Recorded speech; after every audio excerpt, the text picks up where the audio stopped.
A lua cheia brilhava intensamente no céu naquela noite, iluminando a estrada de terra que cortava o vasto campo ao redor do sítio.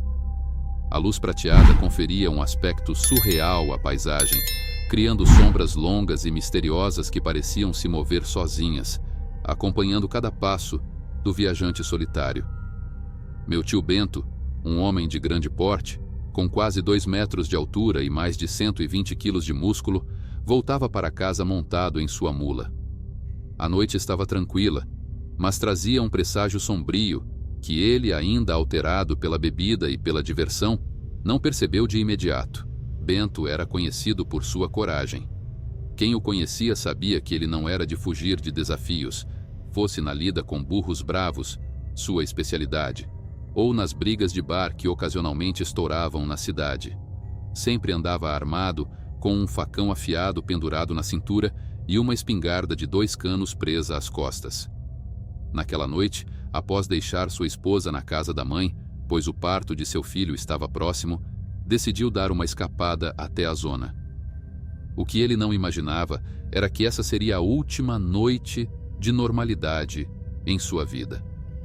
Enquanto seguia pela estrada iluminada pela lua, a mula de Bento começou a se agitar como se sentisse algo que ele ainda não podia ver. Ela empacava, recusando-se a seguir adiante, mesmo com os incentivos nada gentis de meu tio. Bento esporou a mula com força, irritado. "Anda, desgraça!"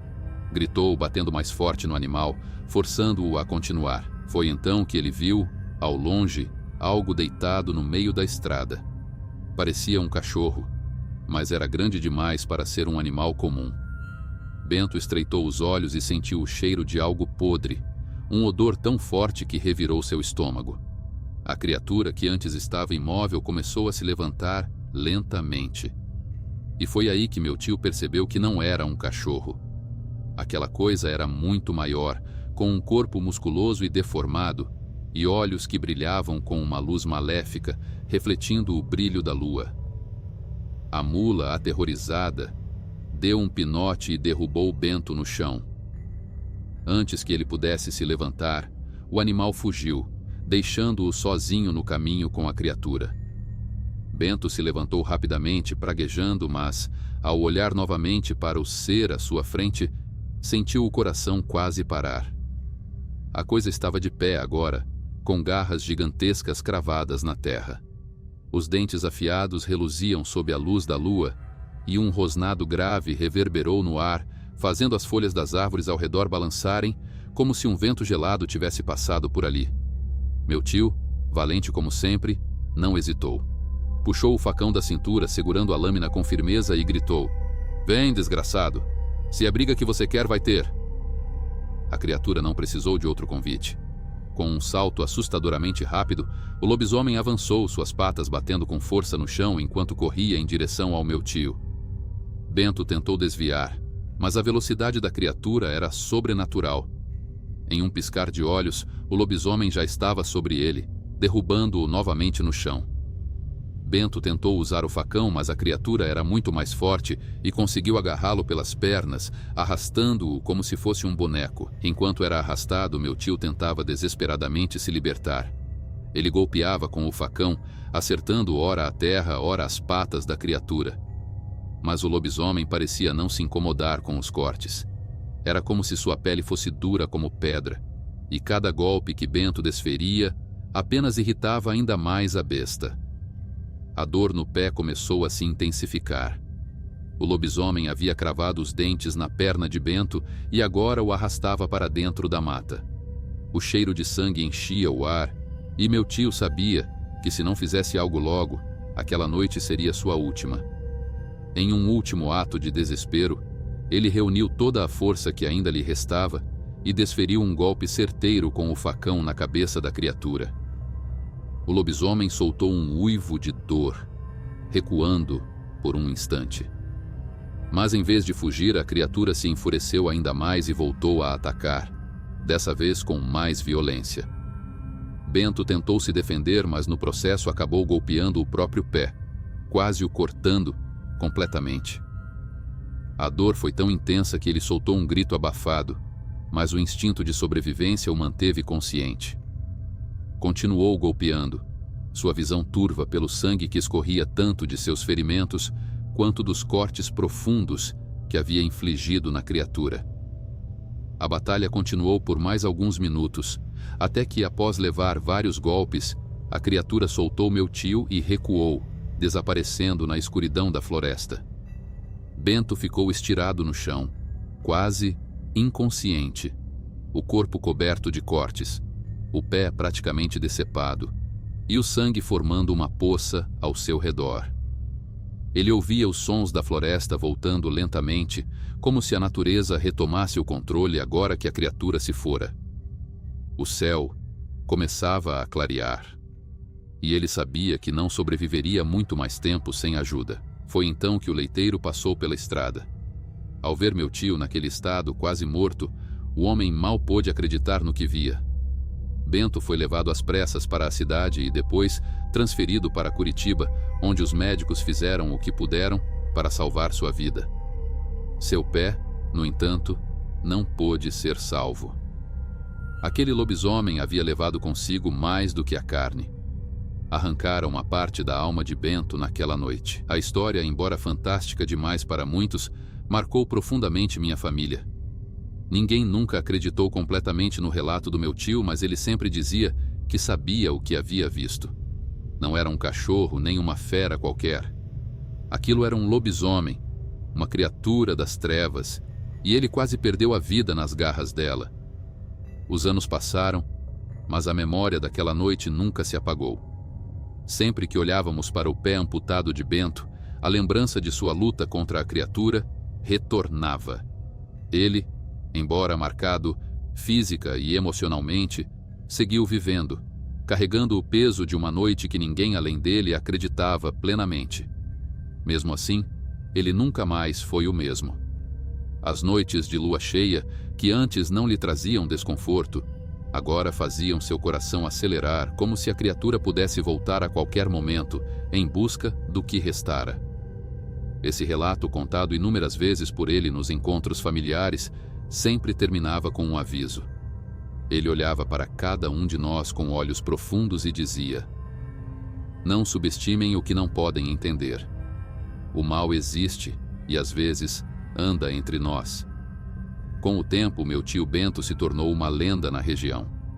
Sua coragem, sua luta e o mistério daquela noite ficaram gravados na memória de todos que o conheceram. Ele pode ter perdido um pé, mas ganhou algo que poucos homens conseguem: a certeza de que o sobrenatural não é apenas fruto da imaginação, mas uma realidade sombria que, vez ou outra, cruza nosso caminho.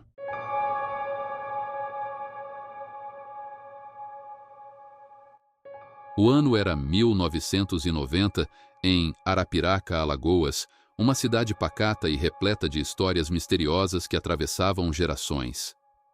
No povoado vizinho, uma barragem se destacava entre as paisagens. Não por sua grandiosidade ou beleza, mas pelo medo que provocava em quem ousava passar por perto, especialmente à noite. Diziam que aquele lugar estava amaldiçoado, assombrado por espíritos e feras que rondavam suas margens. Alguns falavam de aparições misteriosas, outros juravam de pés juntos que ali residia um lobisomem, uma criatura que aparecia nas noites mais escuras. Os moradores do vilarejo sabiam que era melhor evitar a barragem, mesmo que isso significasse caminhar mais longe. O medo era maior que o cansaço. No entanto, nem todos respeitavam esses avisos. Um homem, conhecido por sua teimosia e por não acreditar em superstições, passava sempre por ali, mesmo que fosse tarde da noite, em direção à casa de sua amante. Sua esposa, preocupada com a frequência das saídas noturnas, o alertava constantemente sobre as histórias que ouvia dos vizinhos. "Cedo ou tarde você vai dar de cara com o que não deveria", dizia ela, com os olhos cheios de pressentimento. E, de fato, ela mesma já ouvira coisas. Passos misteriosos, gemidos de dor, até o choro de um bebê nas redondezas de sua casa. Mas, como sempre, ele ignorava. Naquele dia, dia de São Bartolomeu, as superstições se intensificavam. Era sabido por todos que esse era um dia perigoso. Os antigos contavam que ninguém deveria sair de casa, pois os portais entre os mundos estariam mais frágeis, permitindo que criaturas malignas vagassem livremente. Espíritos inquietos, feras lendárias, todos à espreita de quem ousasse desafiar o sagrado dia. Mas o homem, tomado pela luxúria e pela incredulidade, não deu ouvidos. Zombou da esposa, vestiu-se com sua melhor roupa e saiu. Naquela noite, porém, ele teria de enfrentar a barragem. A estrada que antes usava estava interditada, e o caminho mais curto passava justamente por aquele lugar temido. Montado em sua velha bicicleta, ele pedalava sem pressa, com um sorriso de escárnio nos lábios, até que algo mudou. Um arrepio subiu-lhe pela espinha assim que chegou próximo à barragem. O ar estava mais denso, e sua respiração, antes tranquila, tornava-se ofegante. Era como se o lugar estivesse vivo, observando-o. Logo sentiu o peso na bicicleta aumentar, suas pernas enfraqueceram, como se a própria terra estivesse tentando segurá-lo. Olhou para trás, mas não viu nada. O caminho parecia deserto, apenas ele e o silêncio da noite. Então, veio o choro. Um choro de bebê, baixo, quase um sussurro. No meio da madrugada, próximo à barragem, aquilo não fazia sentido. Nenhuma criança estaria ali àquela hora. Curioso e, de certa forma, hipnotizado pelo som, ele parou a bicicleta e foi investigar. O choro parecia vir da mata que cercava a barragem. E conforme ele se aproximava, o choro transformava-se em algo mais perturbador.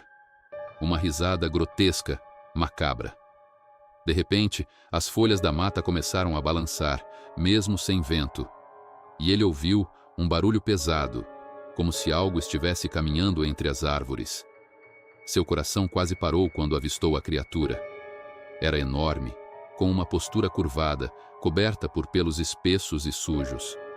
Seus olhos brilhavam como chamas, e as mãos eram monstruosas, com dedos incrivelmente longos, afiados como garras. A criatura, antes em silêncio, agora soltava risadas, mas não eram risadas humanas. Eram ecos distorcidos de algo muito mais antigo, algo primordial. O homem congelou de medo, incapaz de mover um músculo. A fera se aproximou e sua presença parecia aumentar a escuridão ao redor. Então, de forma inesperada, a criatura falou: "Avisado você foi? Tantas vezes, você passou longe daqui. Mas hoje é diferente. Hoje eu lhe aguardei." A voz era rouca, distorcida, como se saísse das profundezas da terra. Nesse momento, o homem sentiu as pernas novamente e, movido pelo puro instinto de sobrevivência, disparou em uma corrida desesperada para sua casa. Olhava para trás e, cada vez que o fazia, a criatura parecia maior, mais ameaçadora. O som das patas da fera no chão ecoava como trovões, e ele sabia que, se parasse, seria seu fim. Quando finalmente avistou sua casa, começou a gritar pela esposa: "Abre a porta! Rápido! O lobisomem está atrás de mim!" Desesperada, a mulher correu para destrancar a porta e o homem entrou com o coração quase saindo pela boca. A criatura ficou do lado de fora, parada, observando, como se soubesse que o limiar da casa era sua barreira. Ela aguardou até o amanhecer e só então desapareceu. No dia seguinte, o homem voltou à barragem para buscar sua bicicleta. Encontrou pegadas que pareciam de um enorme cachorro. Mas o que o deixou mais perturbado foi o broche que encontrou no chão. Era o mesmo que ele havia dado a uma prima há muito tempo, uma lembrança de infância. Intrigado, foi até a casa de sua prima para devolver o broche. Chegando lá, o tio da jovem estava com uma expressão sombria. Ao perguntar por sua prima, o homem descobriu que ela não havia voltado para casa na noite anterior.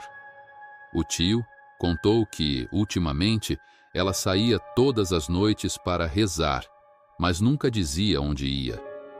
O homem, então, lembrou-se de algo que o arrepiou até a alma. Na juventude, sua prima fora apaixonada por ele, mas ele nunca quis nada com ela. Acreditava que a distância entre primos deveria ser respeitada. Passada uma semana, a notícia de sua morte chegou. Ela havia tirado a própria vida. Nas mãos, havia uma carta e o broche. A carta revelava um segredo terrível. Ela estava amaldiçoada, condenada a se transformar em fera durante a noite e incapaz de controlar seus instintos. E o mais aterrorizante, ela lembrava vagamente que durante uma de suas transformações havia tentado matar o homem que amava, seu próprio primo. A maldição, segundo a carta, fora imposta por uma bruxa antiga, quando ela ainda era criança.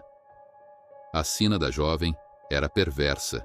Apaixonada por um amor impossível, ela vagava nas noites de lua cheia, transformada em uma fera, praguejada para viver entre o amor e a morte, até que um dia, na eternidade, eles se encontrassem novamente.